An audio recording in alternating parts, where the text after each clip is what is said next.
At 13 weeks pregnant, my doctor suddenly turned off the ultrasound, locked the exam room door, and told me something that made my blood run cold. My husband had secretly paid to replace his DNA with another man's, planning to use a paternity test to publicly prove the baby wasn't his and destroy my life. 3 months later, at my own baby shower with 47 guests watching, he raised a glass to truth and transparency seconds before the police walked in with an arrest warrant. I'm Alara Whittemore, and tonight I'm going to tell you how the man who tried to erase me ended up exposing himself instead. Chapter 1: The dinner where they decided I was a failure. I turned off Peachtree Road and into Buckhead the way I always did, letting muscle memory guide the car through streets lined with tall trees and quiet wealth. The houses here did not feel like homes. They felt like monuments. Perfect lawns, long driveways, windows glowing with the kind of warm light that suggested comfort even when there was none inside. My parents' house stood at the end of a curved drive, the same white stone place they had lived in for more than 20 years. I parked for a moment without turning off the engine. Even at 31, coming here still carried the strange feeling of stepping back into a version of myself I had spent years trying to outgrow. Eventually, I shut the car off and walked toward the front door. The moment I stepped inside, the smell of polished wood and expensive candles wrapped around me. My mother believed scent was part of reputation. Every dinner party had its own atmosphere, carefully arranged like flowers in a vase. Marianne Vale appeared in the hallway almost immediately. Her hair was perfect, her makeup flawless, the kind of polished elegance she treated like armor. "You made it," she said, leaning in to kiss my cheek lightly. I nodded. Traffic wasn't bad tonight. "Good," she said, stepping back to look at me. "Just remember, this is a small gathering. Claudine invited a few people from work." Which meant real estate agents, investors, and the kind of guests my mother considered appropriate company. The living room was already full of voices when I walked in. My father, Gregory Vale, stood near the fireplace with two men I vaguely recognized from old charity events. He was talking about the Midtown condo market with the confident tone he always used when he wanted people to believe he controlled it. "Inventory is still tight," Gregory said. "If you know the right people, deals move fast." One of the men laughed approvingly. Across the room, my sister, Claudine Vale Mercer, leaned against the small bar. She wore a cream-colored dress and gold jewelry that caught the light whenever she moved. Claudine had always known how to command a room. She laughed easily, spoke loudly, and made every conversation feel like a performance. The moment she saw me, her smile widened. "Look who finally left her laptop cave," Claudine said. Several heads turned. I gave her a calm nod. "Hi, Claudine." Gregory looked at me with the same expression he always had when my name came up. Not anger, just disappointment that never quite faded. "Althea," he said. One of the men near him tilted his head. "This is your other daughter, right?" My mother stepped in smoothly. "This is Althea. She runs a startup. Claudine, of course, is in real estate." The way she said it made real estate sound like a profession and startup sound like a hobby. The guest smiled politely. "What kind of startup?" Before I could answer, Claudine spoke first. "It's an app," she said casually. "She's been working on it for a few years now." I kept my voice steady. "It's more than an app. It's a platform. LedgerWhoop helps small businesses manage payments and track cash flow." The man nodded. "That actually sounds useful." Claudine waved a hand. "Everything sounds useful when you describe it like that, but if it was really working, she would have sold it by now."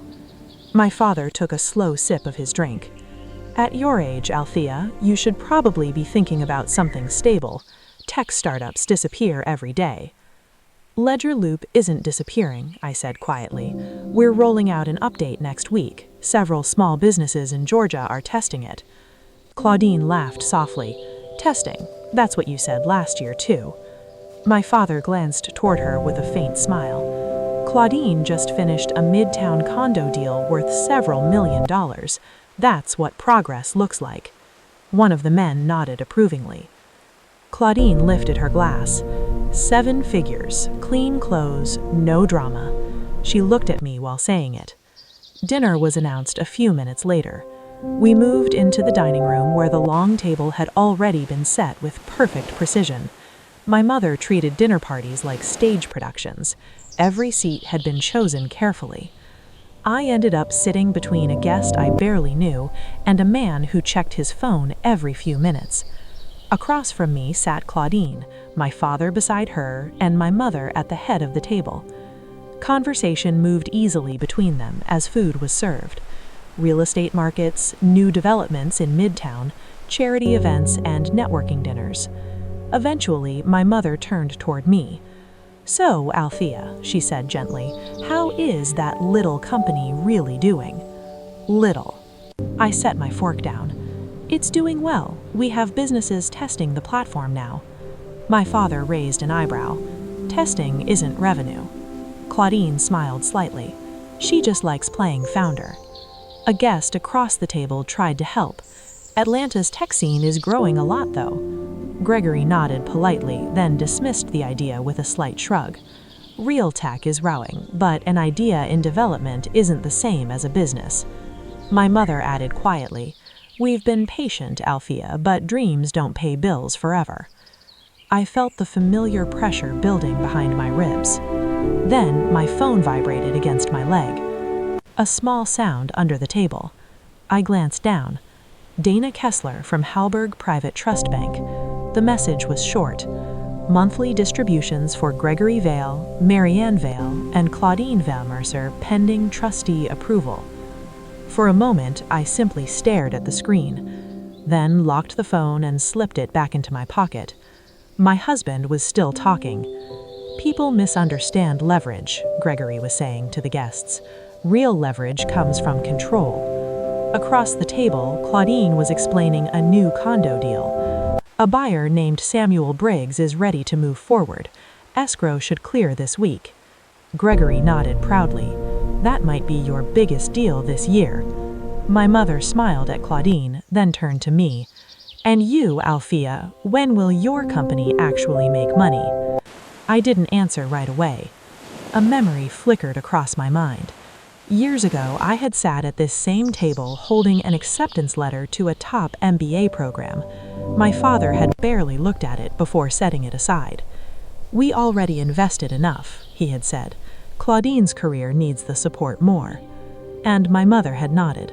"Claudine has more potential." The memory faded as I looked back at the table. "We're building something that lasts," I said calmly. Claudine smiled again. "That's cute." A quiet ripple of awkward laughter moved around the table. My phone vibrated again. I glanced down. Dana Kessler again. "Trustee confirmation required by 9 a.m. tomorrow." I locked the screen and slipped it back into my pocket. My husband was still talking. "People misunderstand leverage," Gregory was saying to the guests. "Real leverage comes from control." Across the table, Claudine was explaining a new condo deal. "A buyer named Samuel Briggs is ready to move forward. Escrow should clear this week." Gregory nodded proudly. "That might be your biggest deal this year." My mother smiled at Claudine, then turned to me. "And you, Althea, when will your company actually make money?" Chapter 2. The trust my family thought was theirs. I was buying time, not because I was unsure what to do, but because I understood something my family never did. Timing mattered more than volume. The person who spoke last in a room like this was rarely the one who won. The person who understood the rules behind the room usually was. Around the table, the conversation rolled on as if the evening were perfectly normal. Claudine was in the middle of explaining her midtown condo deal to the guests. She leaned forward slightly as she spoke, her voice confident, almost theatrical. "Samuel Briggs is ready to close," she said. "The escrow transfer should clear this week, and then we finalize everything." One of the men across the table nodded with interest. Midtown prices have been climbing fast. Exactly, Claudine said. Timing is everything. My father smiled proudly. Claudine has always had a good instinct for deals. I kept my eyes on the glass in front of me, letting their voices drift around the room. Timing is everything. The phrase echoed in my mind. The trust existed because my grandfather understood timing better than anyone in our family. The Rowan Family Trust had been created in 2012, long before anyone at this table imagined I might one day control it. My grandfather, Leonard Rowan, had spent most of his life building wealth through commercial real estate across Georgia. He was a quiet man, not the type who talked about money in public, but he understood exactly how fragile money could be when it passed into the wrong hands, especially family hands. By the time he created the trust, he had already watched my father, Gregory Vale, treat financial stability like a performance. Gregory liked the appearance of wealth more than the discipline required to maintain it. The trust was Leonard Rowan's solution. $24 million in assets were placed under the trust structure. Some of it sat in REIT holdings tied to commercial properties around Atlanta. Some of it existed as 3 rental buildings outside Savannah that generated steady income. The rest was invested in diversified financial accounts managed through Hallberg Private Trust Bank. But the most important part of the trust was not the money, it was the control. My grandfather believed control needed to land in careful hands, and for reasons my family never truly understood, he chose mine. The document was clear. When I turned 25, I would become the sole trustee of the Rowan Family Trust. Not a shared trustee, not a symbolic one, the sole trustee. My parents had known about the clause for years. They simply never believed it would matter. In their minds, the trust was just another family asset, something that would always be there, quietly funding their lives. The dinner conversation drifted toward a new development project in Buckhead. My mother leaned toward one of the guests, explaining how important networking had become in the Atlanta property market. Meanwhile, Claudine continued describing the details of her upcoming deal. Samuel is transferring funds through escrow in a few days, she said. Once that clears, the closing moves quickly. The man beside her asked how large the purchase was. 7 figures, Claudine said with a calm smile. My father raised his glass slightly. That is my daughter. I watched them for a moment, feeling a strange distance from the scene. It was like observing a story I had already finished reading. The night felt familiar, yet something underneath it had shifted. The memory of another conversation surfaced in my mind. It was late summer of 2020, the year I officially became trustee. I had met Victor Hallberg in a quiet office overlooking Peachtree Street. His law firm handled the legal structure of the Rowan Trust, and he had insisted we meet in person once the transfer of authority became official. Victor was a careful man. He spoke slowly and never wasted words. When we sat down that afternoon, he placed the trust documents on the desk between us. "You understand what this means," he said calmly. I nodded. "I'm the trustee." "Yes," he said, "but more importantly, you are the decision maker." He explained the mechanics of the trust in detail, the assets, the income streams, the legal responsibilities that came with the position. But one point stood out more than anything else. "The distributions your family receives each month are discretionary," Victor said. "That means they exist only with the trustee's approval." I remember asking the obvious question. "I mean, I can stop them." Victor leaned back slightly in his chair. "Yes," he said, "if you believe the funds are being used irresponsibly, or if the trust itself is at risk, you have the authority to pause distributions until a review is completed." The idea had felt distant back then. I had built LedgerLoop from nothing, writing code late at night in a small midtown apartment while juggling freelance work during the day. My focus had been on survival, not family power dynamics. but Victor had given one final warning before that meeting ended. "Your grandfather created this trust to protect the assets from misuse," he said. "If the trustee does not enforce discipline, the structure eventually fails." The dinner table came back into focus. Claudine was still speaking about Samuel Briggs. "He moves quickly," she said. "Investors like him don't wait around." My father nodded. "That's why you're closing deals while others are still talking." I could not help thinking about another moment from the past year. It was early spring of 2023, the day I pitched LedgerLoop to Ethan Ward. Ethan ran a venture fund based in Atlanta that specialized in financial technology. His firm had backed several startups that later expanded across the Southeast. I remember walking into his office with my laptop and a nervous kind of excitement. LedgerLoop was still small, but the platform worked. Our pilot users loved the system. The meeting went better than I expected. Ethan asked sharp questions. I answered each one carefully. By the end of the hour, he leaned back in his chair and smiled. "I like what you're building," he said. "Small business payments are a messy space. Your solution is clean." For the first time in years, I allowed myself to imagine what growth could look like. 2 weeks later, the email arrived. Ethan wrote politely but directly. His firm had heard concerning rumors about the legitimacy of LedgerLoop. Nothing proven, but enough uncertainty to delay investment.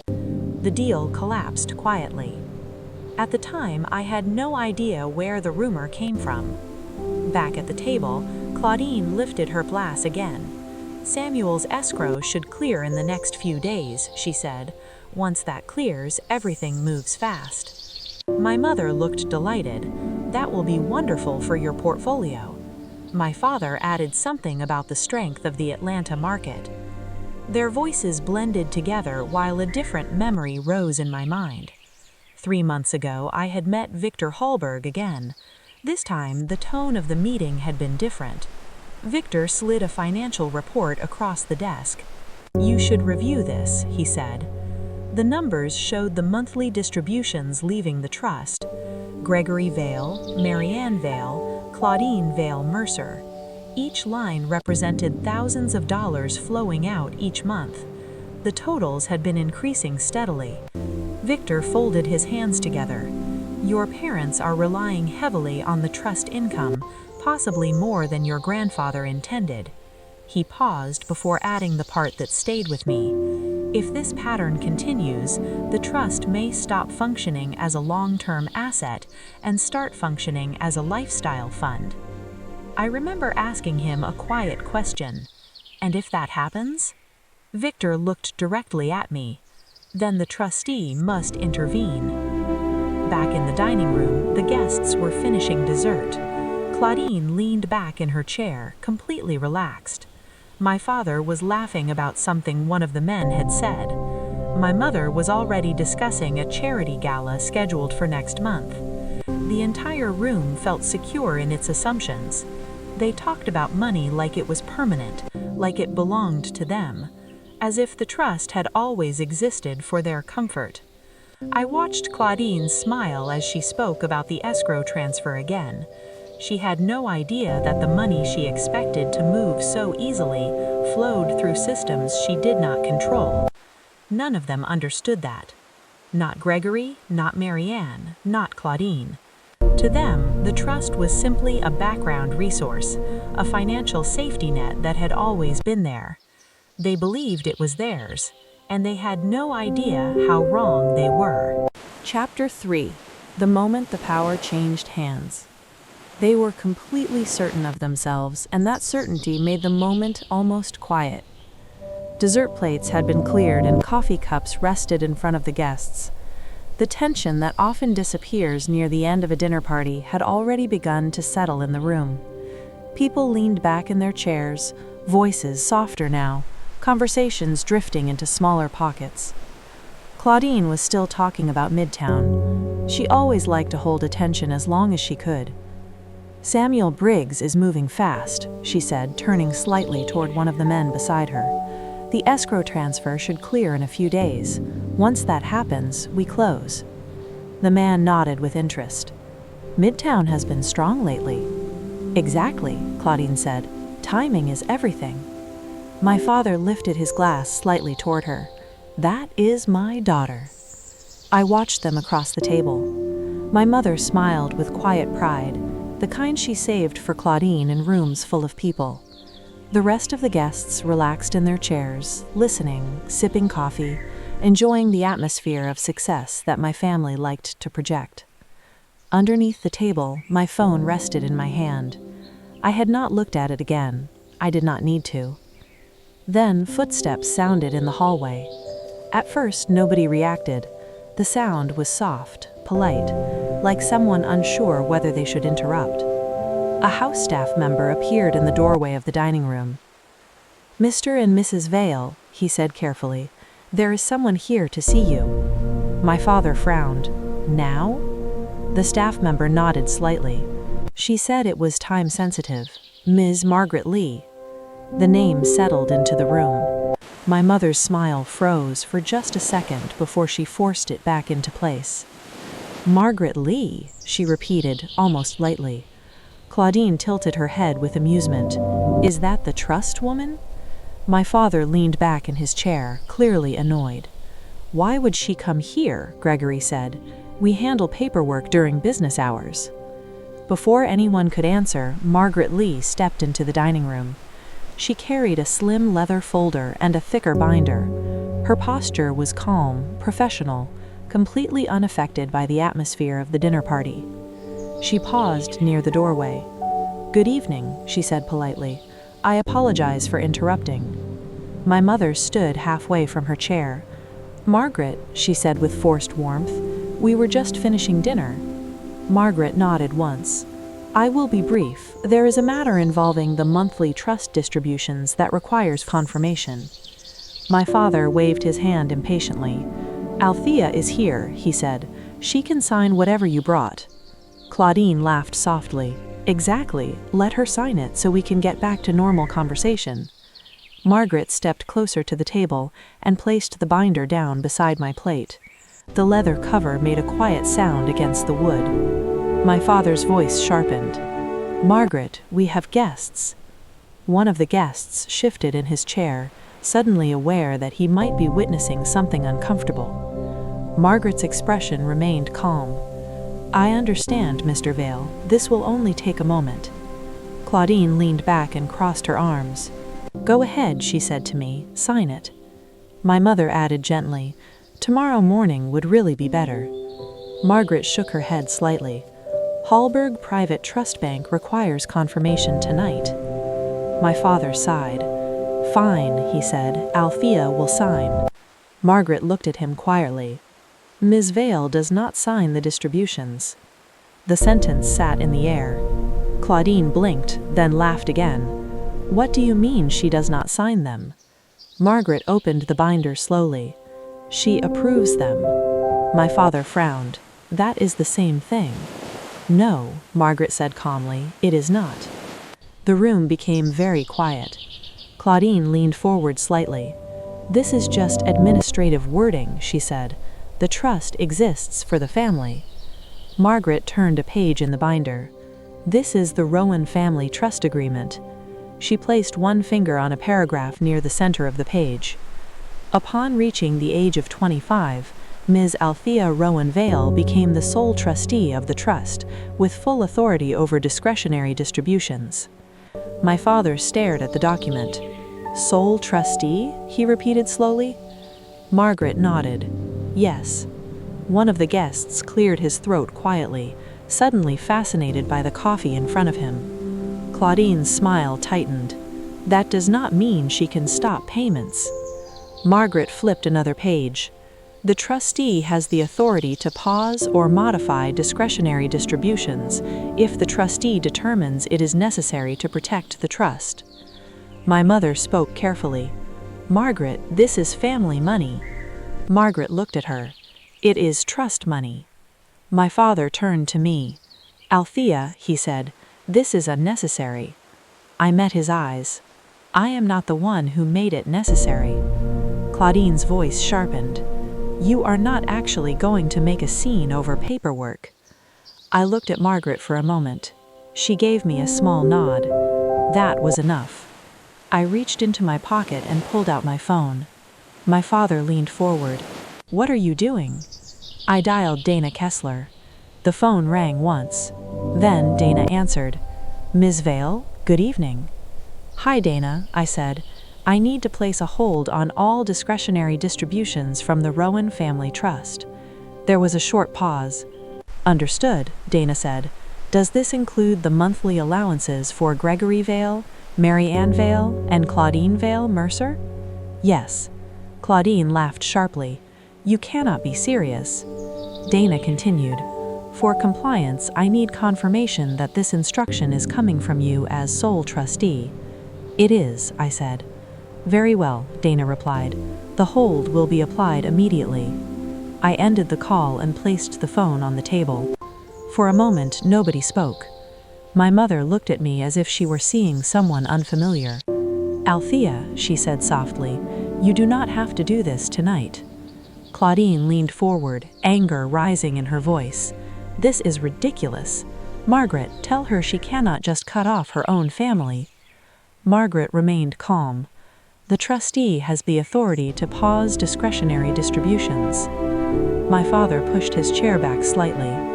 You are really going to do this, he said. I looked at him. The trust was never meant to fund irresponsible spending. Claudine's hands tightened around her glass.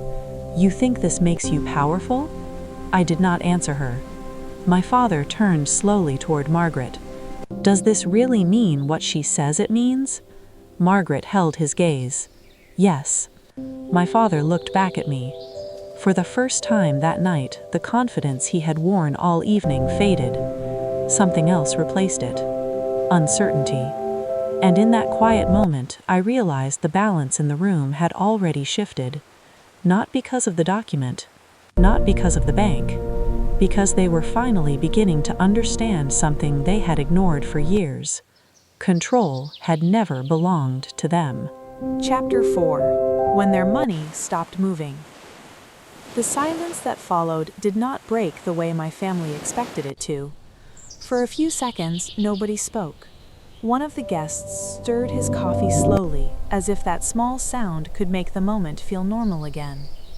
My mother sat upright, perfectly composed on the surface, but the tightness in her jaw told the real story. My father watched me with the kind of focus he usually reserved for negotiations. Claudine was the first one to react. She let out a short laugh that sounded forced. This is unbelievable, she said. You made one phone call and suddenly you think you run the entire family? I kept my hands folded on the table. Calm was stronger than anger in a room like this. Across from me, Margaret Lee remained quiet, observing everything with the patience of someone who had seen similar scenes unfold before. My mother tried to pull the evening back under control. Everyone, Mary Ann said with a careful smile, I think we have had a long evening. Let's not turn a simple paperwork issue into something awkward. One of the guests nodded quickly. Of course, he said. Family business can get complicated. Family business. The phrase sounded polite, but it never captured the damage behind it. My father leaned toward me. Althea, Gregory said in a low voice, we can talk about this privately. There is no reason to handle this in front of guests. I met his eyes. You were comfortable discussing my career in front of guests, I said quietly. You called it a fantasy 15 minutes ago. His expression hardened. This is different. It is, I said. This is real. Before he could answer, Claudine's phone vibrated against the table. She glanced at the screen and frowned slightly. Samuel Briggs. She stood from her chair and stepped toward the side of the room, answering quickly. Samuel, hi. I was just finishing dinner. The shift in her voice happened almost immediately. What do you mean it hasn't arrived? Her eyes flicked toward me. No, it's probably just a processing delay, she said quickly. Escrow transfers take time sometimes. She paused, listening. "Give me a few minutes," she said. "I'll call the bank." She ended the call and turned back toward the table. For the first time that evening, the confidence in her expression had cracked. "My escrow transfer hasn't cleared," she said. My father frowned. "For the Midtown deal?" Claudine nodded. "Samuel says the funds haven't reached escrow." My mother leaned forward. "That's impossible. You said everything was arranged." Claudine glanced at me again. "It was." I spoke calmly. "The trust accounts are under review." Claudine's laugh came out thin. "You cannot just freeze money like that." Margaret spoke quietly. "If the escrow funds were connected to discretionary distributions from the trust, the transfer would pause automatically." Claudine stared at her. "My deal has nothing to do with discretionary distributions." But even as she said it, her voice lost its certainty. My father stood. "Call the bank," he said sharply. Claudine immediately dialed. She put the phone to her ear and turned slightly away, but the room was too quiet to hide the conversation. "Dana, it's Claudine Mercer. My escrow transfer hasn't cleared." Dana Kessler's voice came through faintly from the phone. "Ms. Mercer, the accounts connected to the Rowan Family Trust are currently under a trustee hold." Claudine's face flushed. "You cannot just stop the transfer. This deal is already scheduled." "The trustee directive requires us to pause discretionary distributions until the review is completed." Claudine's voice rose. "You need to fix this." "I'm afraid I cannot override the trustee instruction." Claudine ended the call abruptly. For a moment, she simply stood there, staring at the phone in her hand as if it had betrayed her. My mother turned to me. "Althea," she said quietly, "please reconsider this." I shook my head.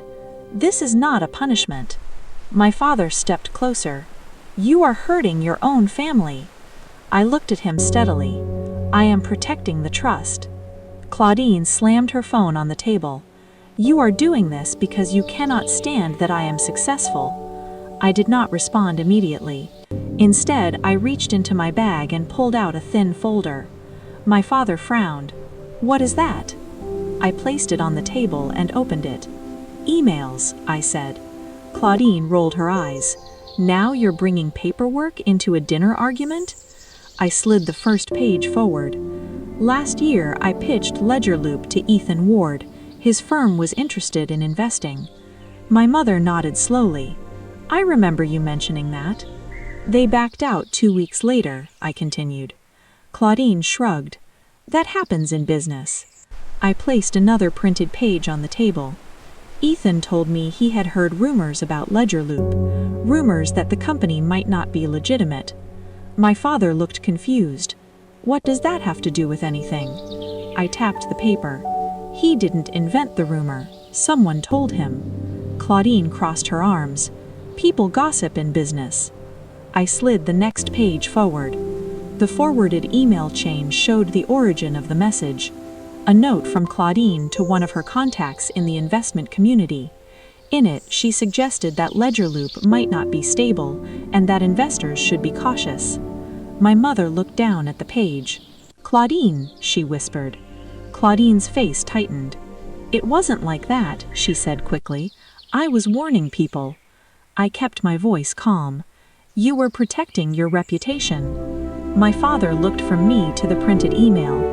"You cannot prove that this is what caused Ethan to back out." I pointed to the dates. "He withdrew 3 days after she sent that message." Claudine's eyes flashed. "I was protecting the family name.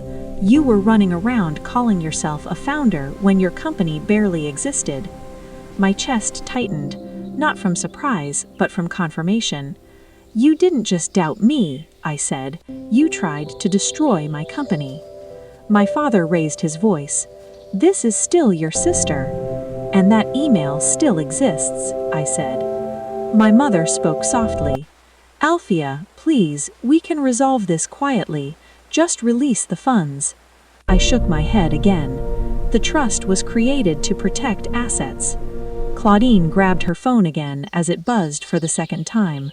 Samuel's name flashed on the screen. She stood up quickly. This conversation is not over. She walked toward the hallway while dialing, trying to keep her voice steady. Behind her, the dining room felt completely different from the polished scene that had existed an hour ago. My father stood motionless. My mother stared down at the printed email. The guests sat quietly, suddenly aware they had witnessed something none of them had expected. For the first time that evening, the truth was impossible to ignore. The money that kept everything in this house moving had stopped. Chapter 5.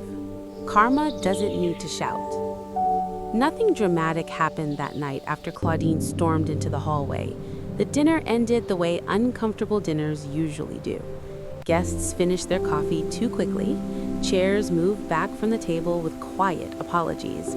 People who had been laughing an hour earlier suddenly remembered early meetings the next morning. My mother walked them to the door with the same polite smile she always used, though the tension around her eyes had tightened into something brittle. My father said almost nothing as people left, his attention drifting between the table, the documents in front of him, and the empty hallway where Claudine had disappeared. Margaret Lee gathered her binder slowly. She paused beside my chair and spoke softly. "You handled that carefully." I nodded. That was the only way it would ever work. She closed the folder and gave me a small look that carried more understanding than sympathy. "The review process will begin tomorrow," she said. Then she left the dining room.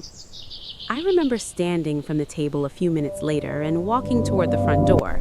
My parents did not stop me. My father looked like a man calculating numbers he had never needed to calculate before.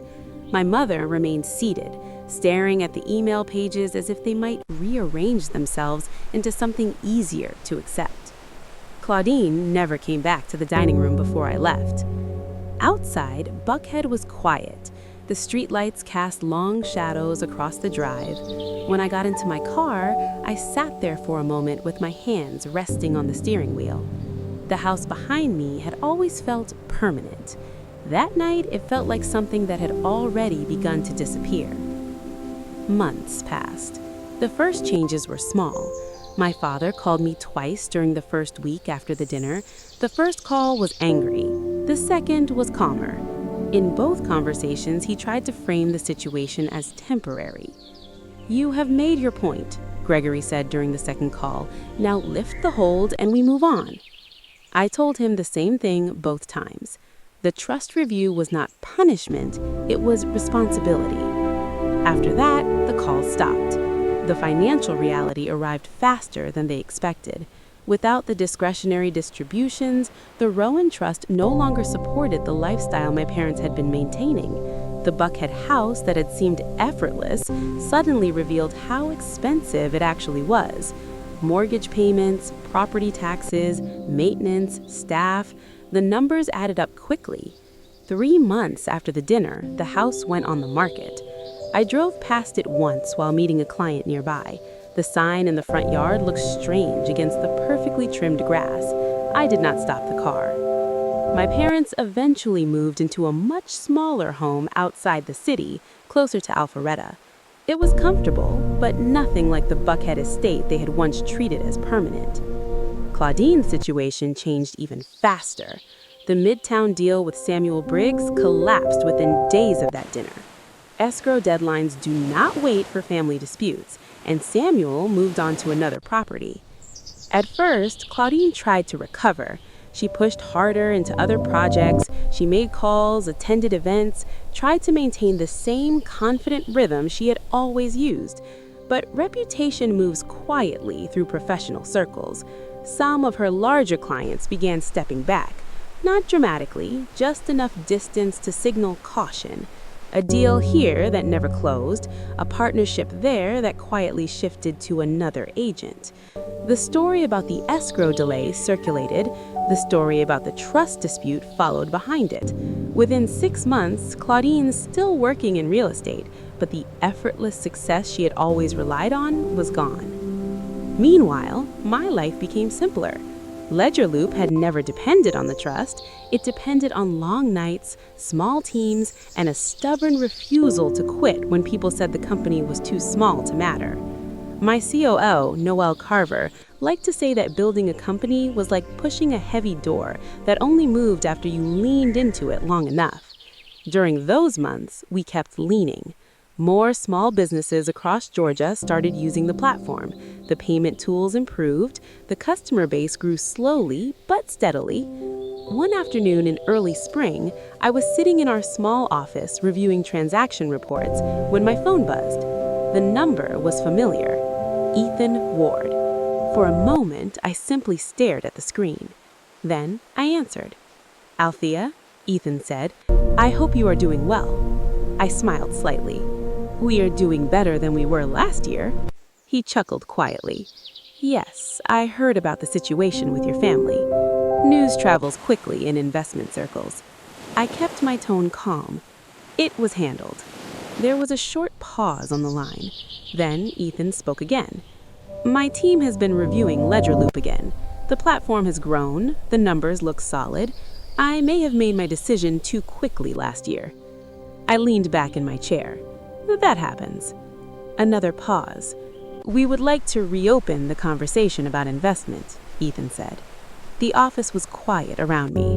Noelle was working at the next desk, headphones on, focused on a line of code that had been frustrating her all morning.